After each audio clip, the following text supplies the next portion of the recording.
This is Shout Podcast, the official health and wellbeing podcast from the Firefighters Charity. Hello, welcome to episode 7 of season 2 of the Shout Podcast. Well into this season where we're focusing on health and wellbeing, taking a look at specific topics or issues and speaking to beneficiaries and experts. This episode is all about carers. We'll be speaking to the charity's welfare services lead, Carrie Pearce, around what caring for someone actually means and what the burdens of caring can be. Rebecca Pocklington speaks to beneficiary Maureen Allen about how she's been caring for husband Clive, who's a retired firefighter following a stroke. And we also talk to the charity's welfare caseworker Sharon Dobson and clinical assistant Lucy Milton and nurse Janet Brown in a roundtable discussion about the many types of carers there can be and the different circumstances people may find themselves in. And as always, we'll round off this episode with information on how the charity may be able to help you. You're listening to Shout Podcast from the Firefighters Charity. So first up, let's hear from Carrie Pearce about what it means to care for someone. A carer is defined possibly as someone that offers help and support to another person who perhaps isn't able to manage every aspect of their daily living themselves. So perhaps someone that is dependent because of ill health, or perhaps a friend that's going through a tough time. It could be that somebody does volunteer caring in their community. I think it's all about providing another person with love, security. It's about building strong relationships and making a positive difference to another person's life. When you talked about the definition of a carer, it's such a wide area, really, isn't it? I guess there are people who are full-time carers who do this day in and day out. And then there are others that perhaps just care for a week or so, just look after people, but can still come under that umbrella, yeah? Absolutely. As you say there, we have lots of carers who have that 24-hour caring responsibility. Others that maybe just provide support in other ways. So it might be things like help with doing shopping or cleaning or managing money and budgeting, that type of thing. So it doesn't have to be 24 hours. It can be, as little or as often as people need. There's no kind of, real defined job description for a carer. It is literally all based on that individual's needs. Is there a burden that's involved with caring as well? I think so. I certainly can speak from personal experience. I know that 24-hour caring for someone can be extremely rewarding, getting to know that individual, their likes and dislikes, their story, their history, but that also comes with its difficulties and its problems because that role is 24-hour role.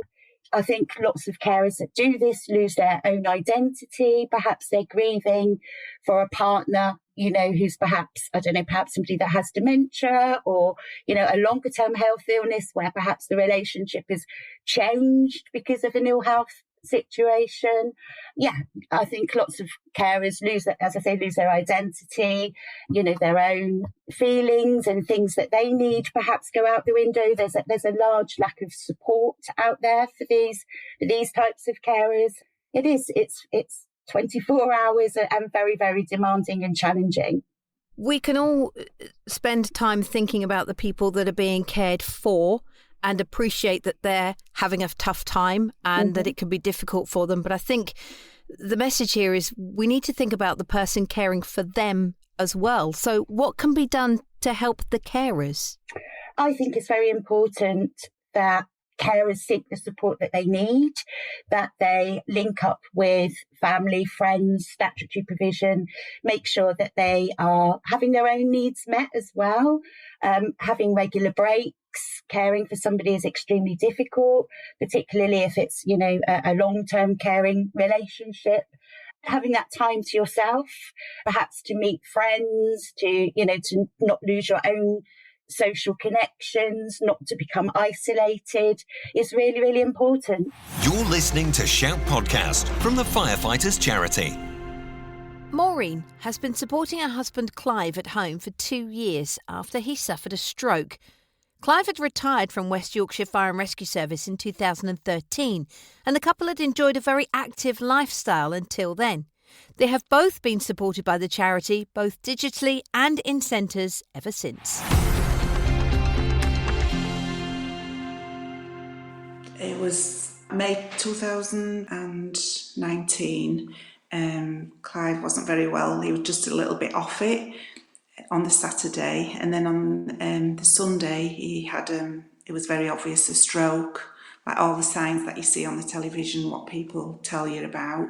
When we got to the hospital, they said he'd actually had 2 strokes, but he'd been very lucky, and it hadn't done any damage, so they wanted him to stay in the hospital just to check his medication, and then unfortunately he had another stroke in the hospital, and that took all his left side. You were by his side throughout this. It must have been quite a shock for you, was it? How were you feeling in those sort of first few weeks? It was a shock because he was so fit. He was like the last person I thought would ever happen to, and I think you're just a bit shell-shocked, really. And yeah, it's just, I can't describe it. It's terrible. Did the doctors give you an idea of his recovery and how much movement he could potentially regain at that point? No, I kept asking them, but all they said was everybody was different, so I don't think they wanted to build your hopes up. But I mean, they started working with him straight away, and that was pretty positive. They could see flickers in his muscles, in his legs, but yeah, it was really tough. After the 10 weeks in hospital then, you brought Clive home. What kind of support did you have when you first got home, or did you kind of have to step into full-time care straight away? Yeah, I had to step into full-time care. We changed the living room, made that into a bedroom, so the hospital sent everything we needed, like a hospital bed and commode and just a rotor stand, so he could put his legs, well, if I put his legs on it, we could move him. And then some people came out to see how I coped with it, but they didn't do anything. They just kind of observed me and Clive to see how we got on. The first few months it was, I'd have to get him, I'd bathe him like a bed bath and dress him, give him his breakfast. Obviously he could use his right hand to feed himself with, and then we'd wait for the physios to come for his treatment. I'd help him with his arms, like movement in his arm, like exercises. And then we'd have a walk out. He could put him in the wheelchair and we'd go out. And we've got a son and daughter, so they helped. And we take him out because he's not a little bloke, so it was kind of hard pushing him around in the wheelchair, but we had to do it. You've got to keep going, haven't you? It must have been a huge mental impact for the two of you. For you personally, what were you focusing on in those sort of days when you were struggling a little bit more? Just focusing on helping him. I just felt grateful that he was still with us because it could have been so much worse. So, if he was in a wheelchair, then at least he was here and we could improve on that. And we were just telling him that things could still be good. Trying to encourage him. Was he struggling mentally at that point as well? Did you kind of rely on each other quite a lot for that boost? He always keeps positive, Clive. I think he did really well, to be honest. I think we both did because I think we had no choice. Do you think it's important because so many family members sort of step up and become carers for loved ones, and that's not their professional job, that's not their professional experience? Do you think it's important that they're recognised and the work that they do is recognised? Oh, definitely. Anybody who's looking after somebody, them carers should be recognised. And I think that's probably the problem, that they're not either. Everything's focused on the patient, which is good, but I do think carers get forgotten about. Even now, are you still largely caring for Clive day to day? Is that going to be an ongoing process for a while? I think I have to support him for quite a while. I said this to Kath, I didn't really think that I don't look at myself as a carer, that I'm his wife, and that's what I would do for him. So when did you first reach out to the Firefighters charity? It was while Clive was still in hospital. All of the lads from his shift came down, and we'd spoke about it previously. And Clive, I think they put us in touch with them straight away. Clive was very lucky to be invited to Jubilee House. When we first went there, I was lucky enough to go up with him, and he was on the nursing. He was with the nursing team. He was in his wheelchair, but he could still do some walking, but very little. He still needed his wheelchair for support, and he was there for a week. The support they'll give people is just second to none. I wouldn't have been without them, and I know Clive wouldn't either.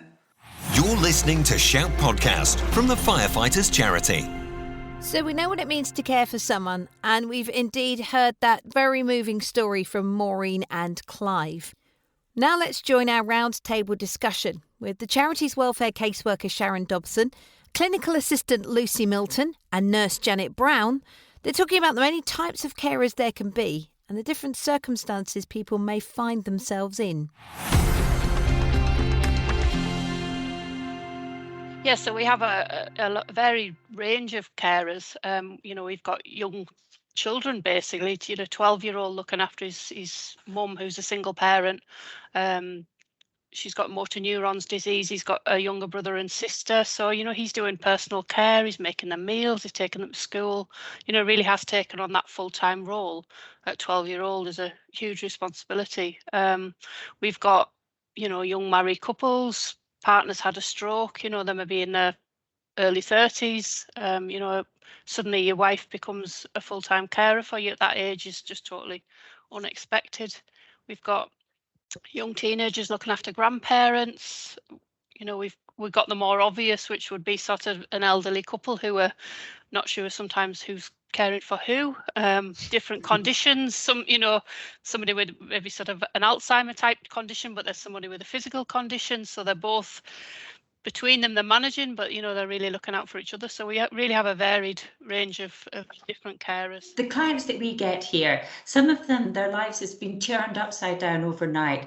Families haven't anticipated what's going to happen and what indeed their future is going to hold. Somebody kind of got up in the morning, heading off to work, had a stroke, and then their capacity to look after their family, manage the finances, do the cooking has all suddenly changed overnight. And that's when the family has to come in and help and perhaps assume roles that they never thought that they were going to have to assume. I also, like Janet was saying, that we have time. So we had a beneficiary who came to us who had a stroke, and all he wanted to do was to be able to put his socks on so his wife didn't have to do any of that anymore. And because we had the time, I could sit for an hour with him, try to figure out different ways to make it easier for him to do that so that he was more independent when he went back home again. So when they come here and hand over the care to us, then even if it's just for 1 week every year, they can be like husband and wife again and not carers to each other. And that's really nice. They can socialise, and a lot of them can't get out normally, so the fact they can go down the bar and just enjoy themselves chatting to other people is really nice as well.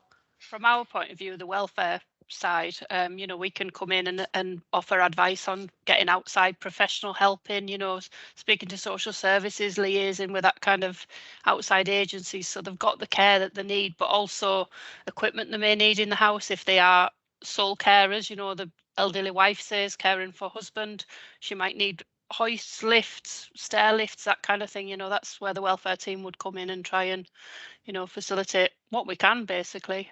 Just looking at the wider picture, a lot of people who we have ongoing telephone support for, whose relative could have passed away a year, 18 months ago, but we're still there to support them long after the event, because often it's so life-changing for them. They've spent 3-4 years 24/7 caring for somebody, and then all of a sudden that part of their life's gone. It's not just the loss of the person, it's the whole change of circumstances can be massive for somebody. We are very privileged to have this job, and we enjoy it very much. And it really opens our eyes to the fact that whilst we do our work, we do our shift, we very much enjoy looking after our clients. But for us, at the end of the day, we can go home. Whereas for a carer, their job just goes on and on and on.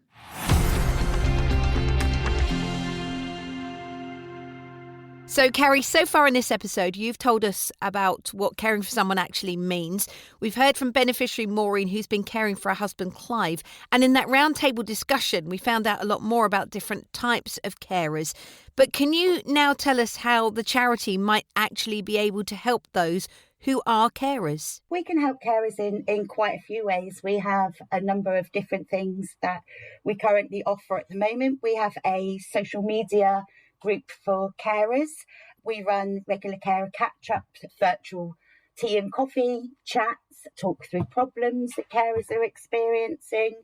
In June, in line with National Carers Week, we're going to be running a virtual quiz where people can come and have a cup of tea and a bit of fun, get away from, the everyday caring responsibilities for an hour. We have, as I say, our welfare services, which can help with a lot of the practical things, point people in the direction of statutory provision, make sure that people connected in their own communities know where to find support if they need it. Recuperation, inviting people to come to the centres perhaps for a break with the person that they care for, or, on their own if they're having that carer's break. We've got our nursing support services that offer breaks to families, so respite really, and can come with the cared for. Living well groups, which at the moment are being run virtually for those people that, have caring responsibilities at home that might want to meet up with other people. And our child and family programmes, which we run 4 times a year for families who've got caring responsibilities for children with special needs. And we'll run activity breaks and things like that for those families. So there's quite a lot that the charity's got to offer. The things that you're talking about are quite incredible, and I can only imagine that sometimes carers might just think, well, this is just what I do. I have to do it, and I just get on with it. There isn't anything there for me. But actually, the truth is, there is so much support available, and the trick is, like anyone, just reach out and ask for some help, perhaps. Absolutely. I think lots of people that are in caring situations don't really see themselves as carers. We take on that role, don't we, of looking after our family members and our friends. And we do that quite willingly with any thought or whatever for our own needs. And, I think it's really important that we get that message out that, there's support here for carers, that, we all need support, basically. And, it's very important to reach out and get that support. And what about if we know a carer that maybe is going to say, oh, no, that's not for me? Is there a way to kind of approach a carer and say, why don't you just try this? I guess that's about that individual, isn't it? And how well you know that individual, and being able to say, I think it's fantastic what you do. You're doing a really, really valuable thing. But have you thought, what about you? What do you need? And just, simple things like maybe somebody sitting with someone for a couple of hours so a carer can go out and, do some shopping, go to the hairdressers, go dig their allotment, whatever it is that they like to do for themselves. It's about just having someone that, as I say, maybe can sit with that person, someone to talk to when times are a bit tough. I think that's basically the kinds of conversations that people, friends and relatives can have with carers. Yeah, we can care for the carers, can't we? Absolutely, absolutely. As we were saying a moment ago, so many of them don't identify as having those caring responsibilities, will not recognise that perhaps they need that support too. Carrie, you've given us some absolutely wonderful advice. Where can we go to find out more? Obviously, come to us at the charity, and you can reach us through our support line. And our assessment practitioners will be able to put you in touch with our welfare services or any of the other services within the charity. We'll also be able to help people to make those contacts in their local community, refer them on to other organisations that might be able to offer them support as well.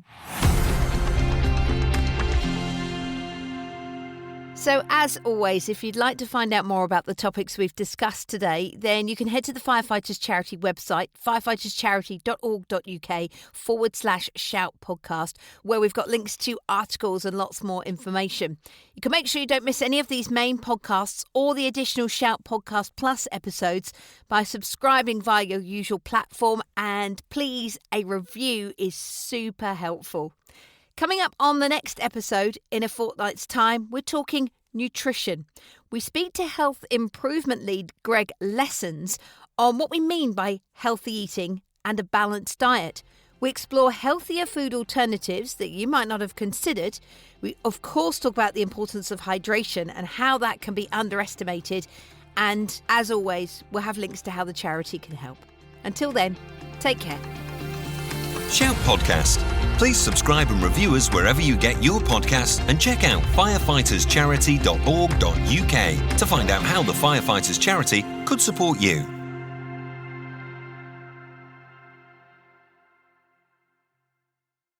If you liked Shout Podcast, you're going to love My Firefighters Charity, the new social media wellbeing and fundraising app for the fire services community.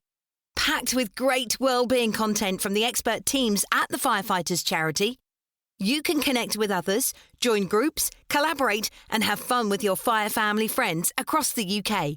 And you can get the advice and help you're after from the Firefighters Charity whenever you need it. Head to your app store, search for My Firefighters Charity and register for free today.